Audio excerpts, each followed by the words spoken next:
Di bulan suci Ramadan ini pastinya Anda sudah tidak asing lagi dengan takjil. Ya, takjil menjadi hal yang selalu ada selama bulan Ramadan. Masyarakat Indonesia sendiri biasanya mengidentikan takjil dengan menu ringan untuk membatalkan puasa. Namun faktanya, takjil bukanlah bermakna makanan untuk berbuka puasa loh pemirsa. Lantas apa makna dibalik takjil?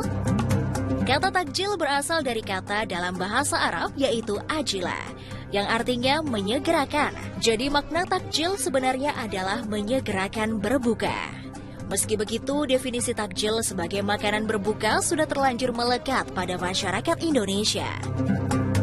Akan tetapi, tahukah Anda, terdapat berbagai macam takjil yang ada di Indonesia.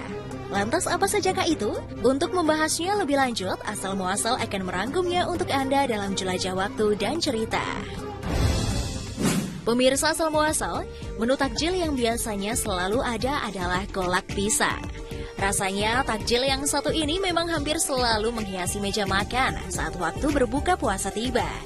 Umumnya kolak pisang dibuat dari santan dan gula merah, lalu dimasak dengan potongan pisang. Serta ditambah juga dengan daun pandan untuk membuat aromanya semakin wangi dan menggugah selera. Kolak pisang yang berbahan utama pisang ini memang dikenal manis dan kuah santannya yang gurih. Keunggulan kolak ini bisa disajikan dengan keadaan panas maupun dingin.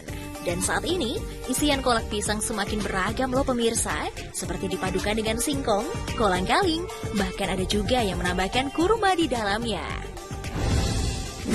Nah, berikut ini merupakan takjil favorit warga Aceh, yaitu lemang.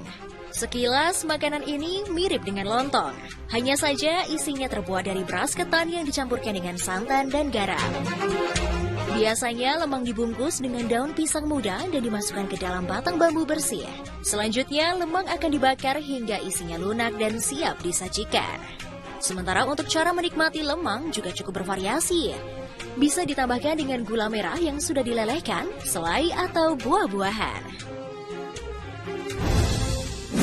Bandung juga memiliki takjil khasnya yaitu colenak.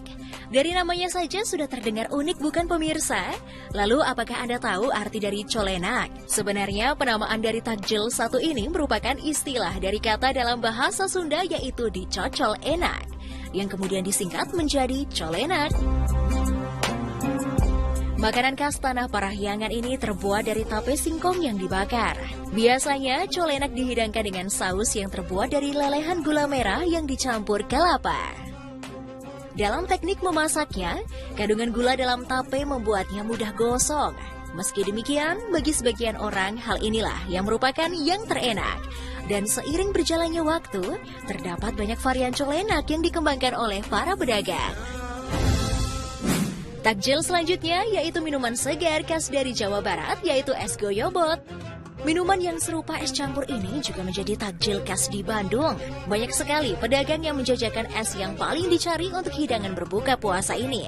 Es goyobot sangat cocok untuk hidangan berbuka puasa, dikarenakan es ini memiliki rasa segar dan manis yang pas. Es goyobot ini berbahan dasar dari santan kelapa. Santan kemudian dipadukan dengan es serut dan gula cair sebagai pemberi rasa manisnya. Lalu, sebagai tambahan isi, es ini biasa dicampur dengan saripati kacang hijau yang sebelumnya dibekukan.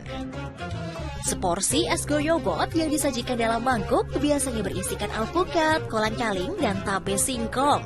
Wah, terlihat sangat menyegarkan ya pemirsa. Kehadiran bulan suci Ramadan ini secara tidak langsung juga diiringi dengan hadirnya buah timun suri. Buah yang hanya muncul di bulan Ramadan ini sangat diminati warga untuk dihidangkan sebagai bahan untuk minuman berbuka puasa, yaitu es timun suri. Dengan rasa yang sangat menyegarkan, tentu sangat pas untuk menghilangkan rasa haus setelah seharian berpuasa. Mungkin Anda pernah berpikir, kenapa timun suri sangat berlimpah di bulan Ramadan dan sedikit demi sedikit hilang di bulan lain? Sebenarnya timun suri sama dengan buah semangka, melon atau mentimun yang merupakan tanaman semusim. Artinya bisa ditanam kapan saja, tidak tergantung musim. Bahkan di daerah pesisir barat Pulau Jawa, timun suri tetap dibudidayakan meski bukan pada bulan Ramadan. Tak hanya di Indonesia, rupanya negara-negara lain juga mempunyai berbagai takjil atau menu khas untuk disantap ketika berbuka.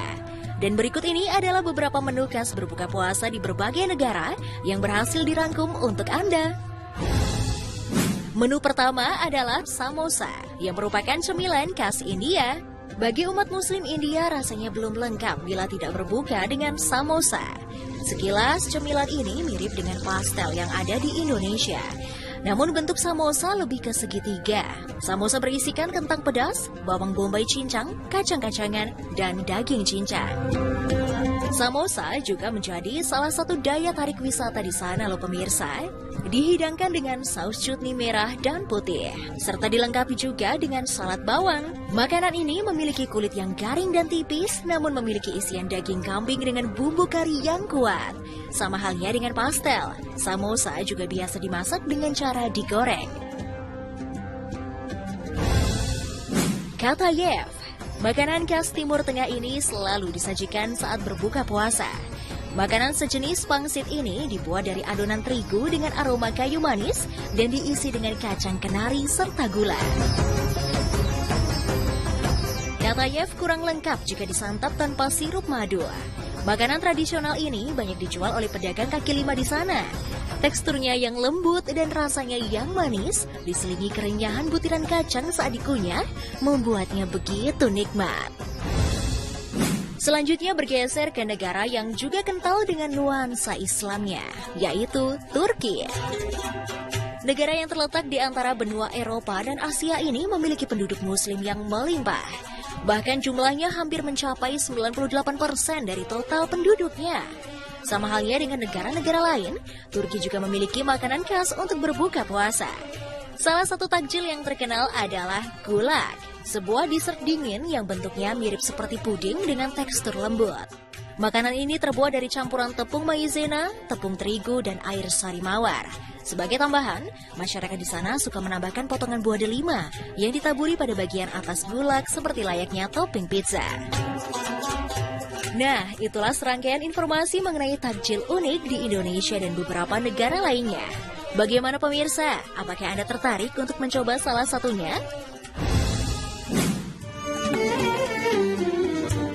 Tahukah Anda, kalau peci tidak hanya digunakan umat muslim loh pemirsa, bahkan kelompok rahasia Turki menjadikan peci sebagai identitas kelompoknya. Informasi selengkapnya sesaat lagi.